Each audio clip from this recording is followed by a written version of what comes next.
Hi friends, இன்றைக்கி நம்ம சமையல் கட்டில் இருக்கிற 5 பொருளை மட்டும் எடுத்து அதில் கலப்படம் இருக்கா இல்லையான்னு கண்டுபிடிக்கலாம் வாங்க. ஒரு டம்ளர் தண்ணி எடுத்து அதில் அரை ஸ்பூன் மஞ்சள் தூளை போட்டிருக்கேன்.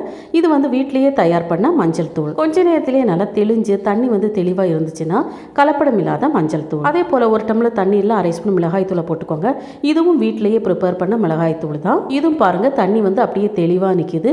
இதில் கலப்படம் இருந்துச்சுன்னா அந்த தண்ணியோட கலரே மாறிடும். அதே போல் ஒரு டம்ளர் தண்ணீரில் அரை ஸ்பூன் டீ தூளை போட்டு விட்டு நல்லா மிக்ஸ் பண்ணிக்குவாங்க. அந்த தண்ணியோட கலர் மாறிடுச்சுன்னா அதில் அதிகமாக கலர் தூள் இருக்குது. அடுத்ததாக நம்ம ஒரு ஸ்பூன் கடுகை எடுத்துக்கலாம். கடுகுல என்னடா கலப்படம் அப்படின்னு கேட்குறீங்களா? கையில் இதே போல் கடுகு எடுத்து நல்லா இதே போல் உடச்சி விட்டுக்கோங்க.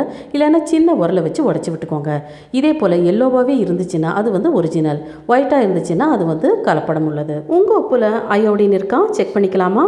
உருளைக்கிழங்கு மேலே உப்பை பரப்பி வச்சு லெமன் சாரை விட்டு பாருங்கள். ப்ளூவாக மாறிடுச்சுன்னா அயோடின், இல்லைன்னா இல்லை. தேங்க்யூ.